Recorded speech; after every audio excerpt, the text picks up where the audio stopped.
Assalamualaikum warahmatullahi wabarakatuh. Alhamdulillah, ini video bahagian kedua di mana saya menjawab tuduhan Dr. Haris Ismail, pemilik saluran YouTube Protagonis Insight, ke atas Ustaz Dr. Mazhar. Kali ini dalam isu syafaat, di mana Dr. Haris menuduh Dr. Mazhar mensyirikkan Imam An-Nawawi dan Imam Asy-Syafi'i. Meskipun dalam thumbnail tu ada tanda soal, tapi kalau kita tonton video tersebut, seolah-olah membuat tuduhan, ya. Tak apa, tak mengapa. Nanti tuan-tuan dan puan-puan boleh nilai sendiri.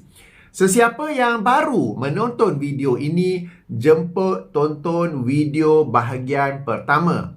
Link dalam kotak description. Baik, ayo kita tonton terlebih dahulu video Dr. Haris. Untuk makluman, video tersebut saya potong dan ambil bahagian awal dan akhir sahaja. Yang saya potong itu ada saya tandakan dan ia merupakan penjelasan Ustaz Dr. Aiman Al-Akiti. Kenapa pula saya potong? Nanti saya jelaskan. Link bagi video penuh dalam kotak description. Okey, sekarang kita akan dengar bagaimana Dr. Mazhar terkeliru sekali lagi berkenaan dengan syafaat. Meminta syafaat ataupun diberi syafaat. Adakah seseorang itu yang beri syafaat atau adakah Allah yang mengizinkan sesuatu syafaat itu diperolehi oleh seseorang? Kita dengar ni dulu, kita lihat sekali lagi bagaimana Dr. Mazhar keliru.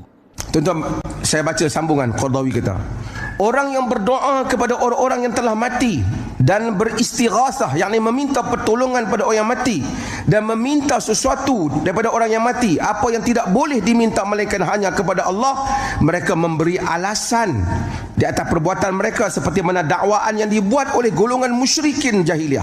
Seperti mana mereka berkata, sesungguhnya kami beriman bahawasanya para wali adalah manusia yang diciptakan, bahawasanya Allah lah penciptanya, yang menciptakan, yang telah membentuk rupa, dan bahawasanya orang-orang yang mati itu hanya menjadi perantara kepada Allah dan orang-orang yang memberi syafaat di sisinya, tidak lebih daripada itu. Maksudnya, kami tak kata dia Tuhan, cuma kami kata dia dapat bagi syafaat dalam kubur dia. Tuan-tuan tengok ayat Quran surah Yunus ayat 18, apa Allah kata? Wa ya'buduna min dunillahi ma la yadurruhum wa la yanfa'uhum wa yaquluna haula'i syufa'auna 'indallah. Mereka menyembah selain daripada Allah apa yang tidak dapat memberikan mudarat dan manfaat pada mereka, dan mereka menyatakan mereka itu memberi syafaat untuk kami di sisi Allah. Kenyataan ini telah disebut oleh golongan musyrikin. Musyrikin bukan bodoh. Musyrikin tak kata batu itu Tuhan. Tentu mereka tahu itu bukan Tuhan. Tapi nama di sebalik batu itu ialah orang-orang saleh. Yang mereka kata orang-orang saleh itu dapat memberi syafaat pada mereka. Jadi kita dengar bagaimana Dr. Mazhar menyamakan orang yang meminta syafaat ni dengan kaum musyrikin. Jadi secara tak langsung Dr. Mazhar telah memusyrikinkan Imam Nawawi. Inilah yang dikatakan menyesatkan Imam Nawawi. Secara tak langsung Dr. Mazhar sendiri telah menyamakan Imam Nawawi dengan kaum musyrikin. Sebab Imam Nawawi berakidah macam ni, boleh bertawasul, boleh meminta syafaat dengan Rasulullah SAW. Jadi bagaimana Dr. Mazhar? Dah bersedia untuk meletak jawatan ke? Okey, seterusnya satu lagi. Dr. Mazhar kena lihat Dr. Rozaimi sendiri pun mengharapkan syafaat. Dr. Rozaimi mungkin kat sini dia quote kata-kata Imam Syafi'i. Jadi secara tak langsung Dr. Mazhar sekali lagi memusyrikinkan Imam Syafi'i pula. Kan? Jadi jika Dr. Mazhar masih tak mau letak jawatan, nak pusing-pusing lagi, saya tak fahamlah apa yang cuba dimainkan oleh Dr. Mazhar. Jika Dr. Mazhar tak faham tentang syafaat ni, mungkin boleh tanya Dr. Rozaimi lah. Sebab pada tahun 2018 ni kan, dia pun nampak macam percaya dengan mendapat syafaat daripada orang soleh ni. Jadi mungkin Dr. Mazhar perlu belajar dengan Dr. Rozaimi. Baik, sama-sama kita dapat dengar betapa bersemangat overconfident Dr. Haris mengkritik Dr. Maza, bahkan seolah-olah mensekolahkan Dr. Maza dalam isu syafaat.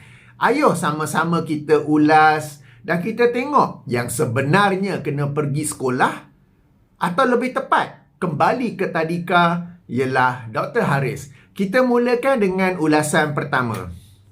Apa yang diperkatakan oleh Dr. Maza sebenarnya adalah kalam Syekh Dr. Yusof Al-Qaradawi rahimahullah. Seperti mana yang sudah saya jelaskan dalam video bahagian pertama, dalam kuliah Maghrib tersebut Dr. Maza sebenarnya membaca dan menjelaskan terjemahan daripada satu bab kecil daripada buku Syekh Al-Qaradawi yang berjudul Fiqhus Salat. Terjemahan itu telah diterbitkan dalam satu buku kecil dengan judul Memohon Pertolongan dengan Orang Mati dan Memohon Segala Hajat daripada Mereka. Ringkasnya, ia adalah tentang istighasah kepada orang mati, dan seluruh kuliah Maghrib Dr. Maza itu ialah tentang istighasah, tiada kaitan dengan tawasul.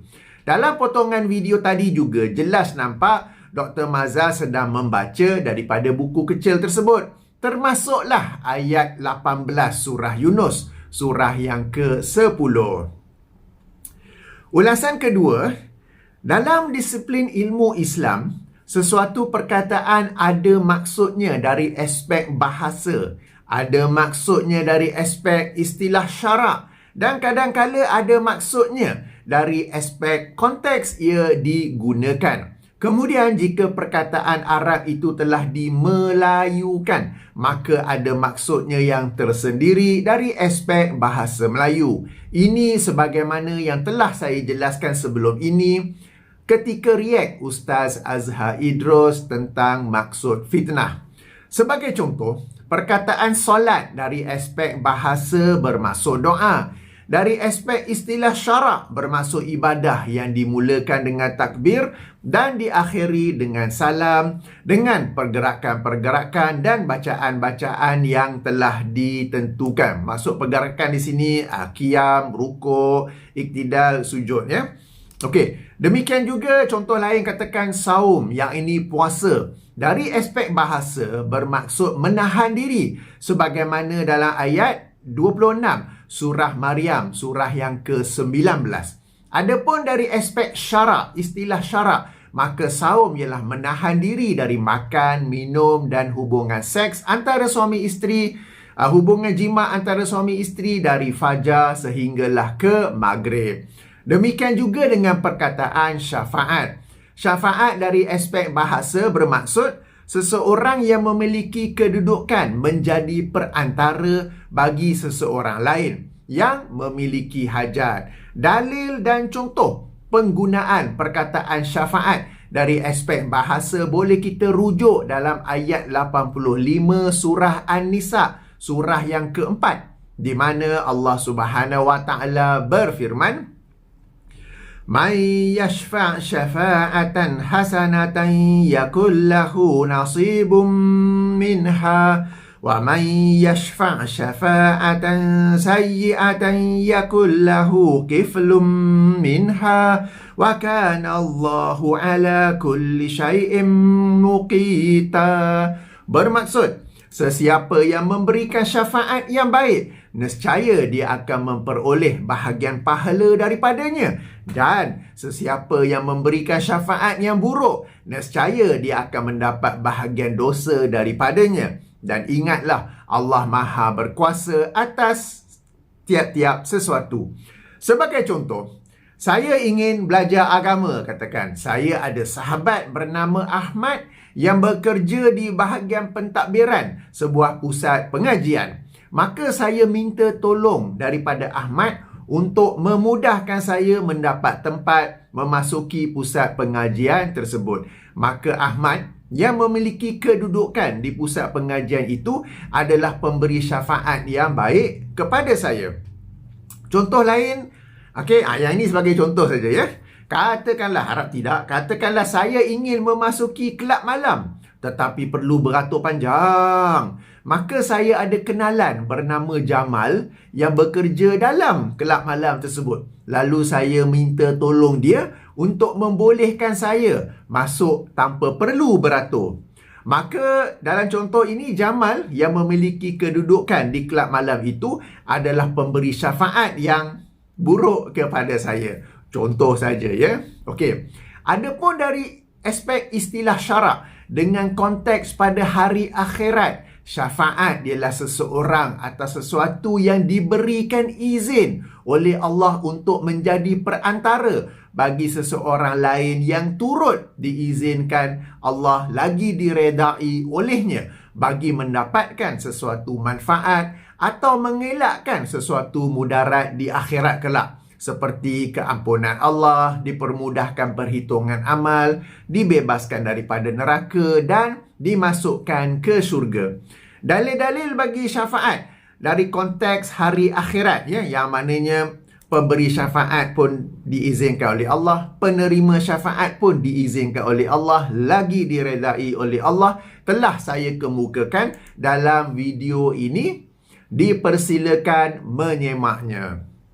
Saya yakin apabila saja disebut syafaat yang difahami oleh para penonton yang dirahmati Allah ialah dengan maksud istilah syarak pada hari akhirat kelak. Betul?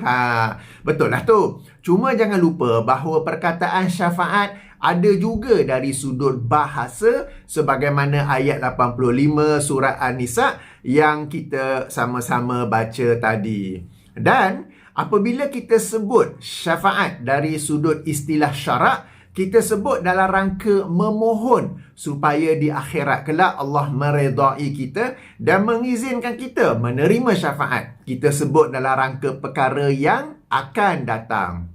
Baik, jelas ya maksud syafaat dari konteks bahasa dan dari konteks istilah syarak pada hari akhirat kelak. Kalau belum jelas, sila ulang balik. Sila repeat balik bahagian, ya. Jangan teruskan video ini kalau belum jelas. Ini kerana jika para penonton yang dirahmati Allah sekalian mengetahui perbezaan maksud syafaat antara aspek bahasa dan aspek istilah syarak pada hari akhirat, sangat mudah untuk memahami dan menjawab tuduhan yang dilontarkan oleh Dr. Haris ke atas Dr. Mazhar. Bahkan mudah untuk mengenal pasti bahawa yang sebenarnya keliru ialah Dr. Haris dan bukannya Dr. Mazhar, bukannya Syekh Yusuf Al-Qaradawi, bukannya Imam An-Nawawi, mahupun Imam Asy-Syafi'i rahimahumullah.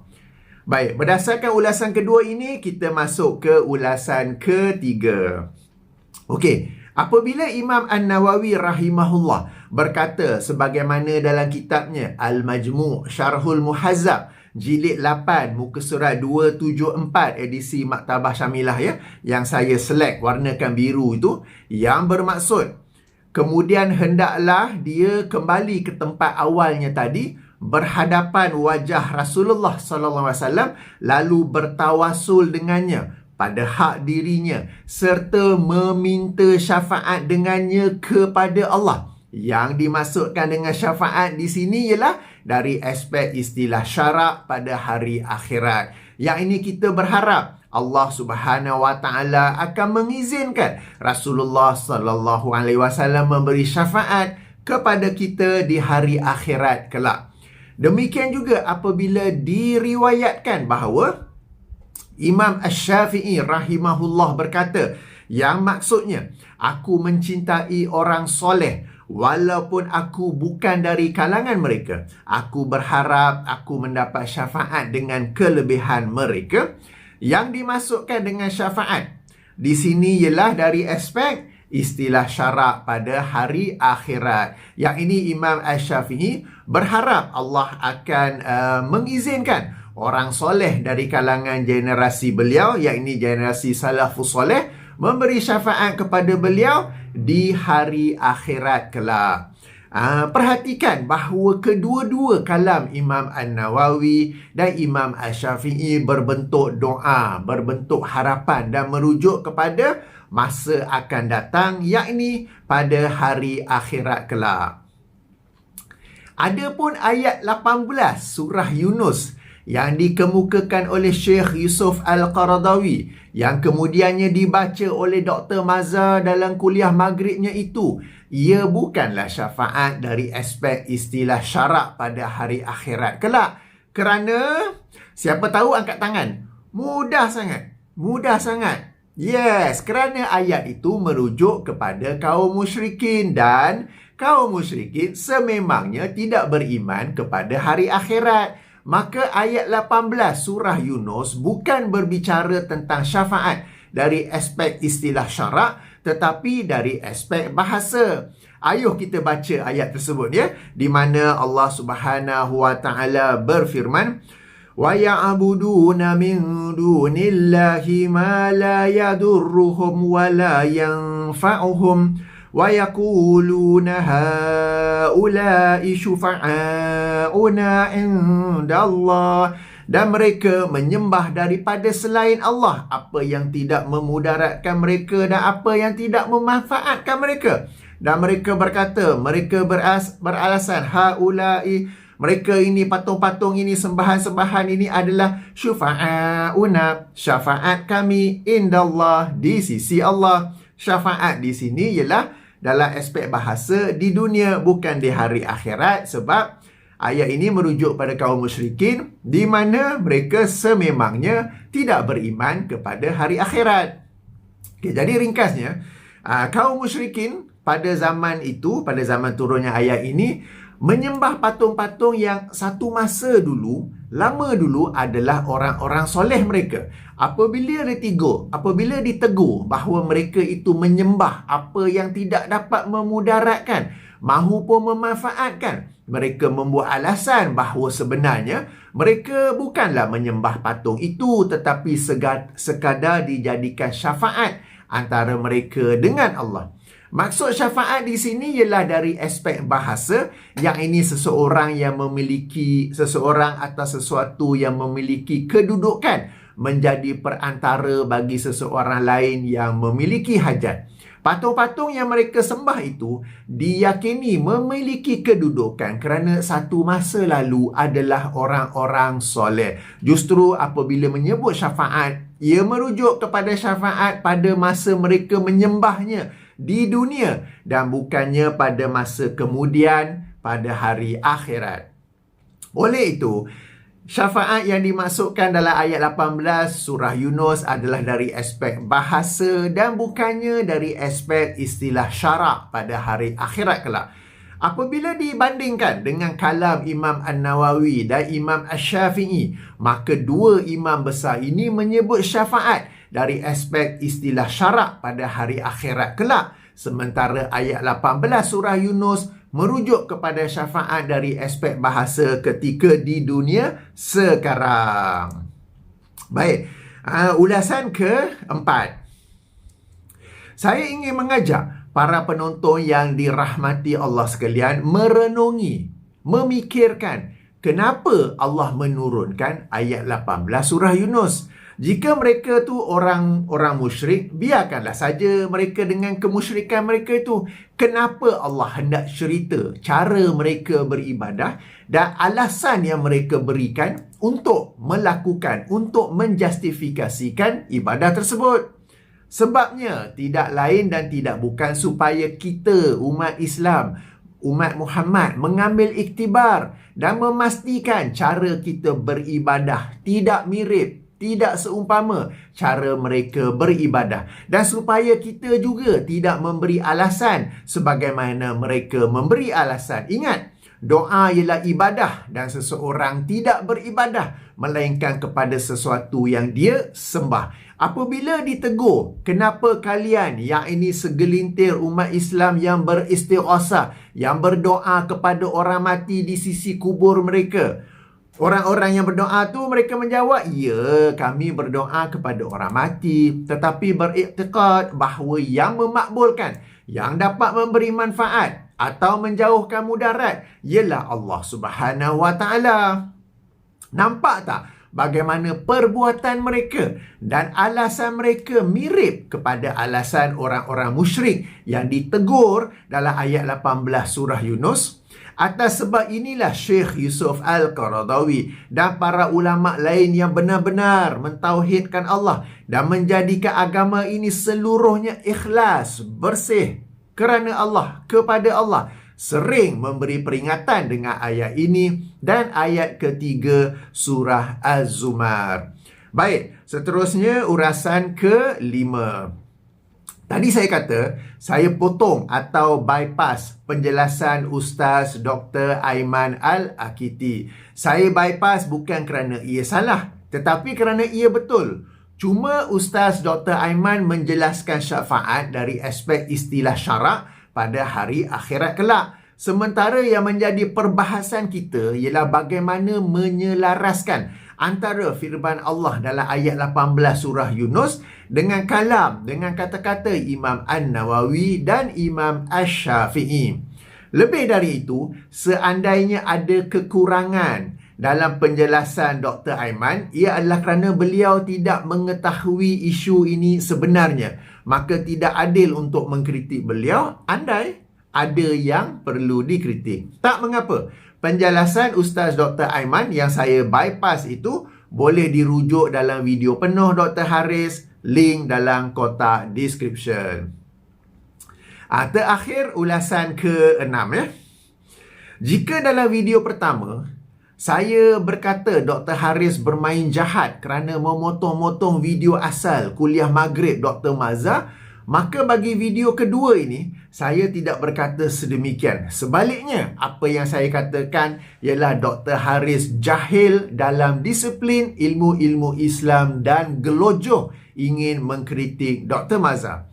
Dr. Haris tidak dapat membezakan sesuatu perkataan itu, apakah ia difahami dari aspek bahasa atau dari aspek istilah syarak. Dr. Haris juga jahil dalam ilmu usul fiqh kerana dalam ilmu ini ada satu bab tentang nas-nas yang pada zahirnya kelihatan saling bertentangan dan bagaimana menghilangkan pertentangan tersebut. Salah satu cara menghilangkan pertentangan itu ialah dengan menyemak apakah nas itu difahami dari aspek bahasa atau aspek istilah syarak atau dari aspek maksud khas yang selari dengan konteks penggunaannya. Dalam perbahasan kita ini, ia bukan pertentangan antara nas sesama nas, tetapi pertentangan antara ayat 18 surah Yunus dan kalam Imam An-Nawawi serta Imam Ash-Shafi'i. Saya sendiri, apabila mendapat tahu ataupun melihat pertentangan ini, perkara pertama yang terlintas di fikiran saya ialah sudah tentu tidak mungkin dua imam besar tersebut menyebut sesuatu yang bertentangan dengan firman Allah Subhanahu Wa Taala. Apabila disemak lanjut, pertentangan itu dapat dihilangkan apabila difahami bahawa syafaat dalam ayat 18 surah Yunus merujuk kepada aspek bahasa di alam dunia sekarang ini, sementara syafaat dalam kalam Imam An-Nawawi dan Imam Ash-Shafi'i merujuk kepada aspek istilah syarak pada hari akhirat kelak. Bahkan saya rasa Dr. Haris ni dia tak faham langsung perbahasan tentang syafaat dan kaitannya dengan ayat 18 surah Yunus. Tak apa, penilaian saya ni mungkin kurang tepat. Saya mainkan semula video Dr. Haris. Yang ini, tuan-tuan dan puan-puan semua dengar, yang ini apabila beliau bertanya kepada Ustaz Dr. Aiman. Sebab itu ada temu bual beliau dengan Ustaz Dr. Aiman di Pesta Buku Kuala Lumpur yang berlangsung selepas Perkampungan Sunnah yang ke-8. Kita dengar macam mana dia tanya soalan dan kemudian saya potong dan saya mainkan pula apa ulasan beliau selepas penjelasan Dr. Aiman. Ayuh kita dengar cara Dr. Haris tanya pun macam dia pun bela apa yang dia nak tanya ya. Okey, saya mainkan. Yang keduanya, si Polan yang bagi ceramah tu, dia mengatakan bahawa orang tersebut yang bertawasul dan istighosah ni dia beriktikad bahawa orang soleh tu memberi syafaat. Kan? Orang soleh tu memberi syafaat. Benar? Dia kata dia sebut perkataan syafaat lah. Minta pada orang tu syafaat. Kan orang tu memberi syafaat, wali ke orang soleh ke. Jadi orang memberi syafaat. Jadi bagi saya itu bukan iktikad sebenar tentang tawasul dan istighosah. Jadi saya nak bertanya, benarkah orang memberi syafaat? Bolehkah beri syafaat tu? Adakah itukah iktikad yang orang bertawasul dan beristighosah ni? Okey, silakan doktor. Terima kasih kerana menjawab. Jadi maksud dia iktikad ataupun perkara yang disampaikan oleh orang tersebut. Jadi dia memberi persepsi yang salah lah kepada para pendengar dia sebab dia sebut sebagai keluar daripada kubur. Kemudian dia sebut meminta syafaat kepada orang tu. Padahal iktikadnya adalah kepada Allah Subhanahu Wa Taala. Okey, baik. Dia sebut perkataan syafaat lah. Dia sebut perkataan syafaat lah. Tak baik ketawakan orang kan? Okey. Tak mengapa jika seseorang itu tidak tahu. Bertanyalah kepada yang tahu. Jangan menggunakan ketidaktahuan itu. Ini sebut secara baiklah. Jangan menggunakan ketidaktahuan itu untuk sembrono mengkritik orang lain. Baru saja kira-kira 2 bulan lepas, saya menjawab fitnah Dr. Haris ke atas Dr. Mazhar tentang penggunaan ayat 191 surah Al-Baqarah. Di sana saya buktikan bahawa Dr. Haris tidak mengetahui kaedah fiqh yang digunakan oleh Dr. Mazhar. Nampaknya Dr. Haris tidak belajar daripada pengalaman dan mengulangi kesalahan yang sama. Dalam video asal Dr. Haris, kita dapat mendengar beliau begitu bersemangat, begitu overconfident mengkritik Dr. Mazhar. Bahkan seolah-olah mensekolahkan Dr. Mazhar dalam isu syafaat. Saya tidak akan ulas lanjut sikap Dr. Haris ini, melainkan membiarkan ruang ... untuk diisi oleh para penonton sekalian. Apa yang pasti bagi saya, semua yang disebut dan dikritik oleh Dr. Haris itu kembali kepada dirinya. Baik, sebagai kesimpulan, semoga Allah Subhanahu Wa Taala mengurniakan kita ilmu dan memberkati ilmu tersebut. Tak kisah belajar secara formal ke, secara non-formal ke, asalkan ilmu tersebut diberkati dan bermanfaat kepada umat Islam. Semoga Allah memberikan kita sifat tawaduk dan menjauhi sifat overconfident, sombong dan ujub. Semoga Allah membersihkan hati kita daripada bermusuhan dengan ilmuwan yang kita berbeza aliran dengannya. Tak mengapa berbeza aliran, tak mengapa saling bertukar dalil dan hujah yang saya biasa sebut sebagai intellectual discourse. Namun lakukanlah ia berdasarkan sikap jujur lagi amanah. Jangan asal boleh hentam, terus dihentam. Kerana akhirnya hentaman itu kembali ke batang hidung sendiri. Kemudian menawarkan diri untuk letak jawatan. Padahal jawatan pun tak ada. Saya tutupi dengan subhanakallahumma wa bihamdika asyhadu an la ilaha illa anta astaghfiruka wa atubu ilaika. Assalamualaikum warahmatullahi wabarakatuh.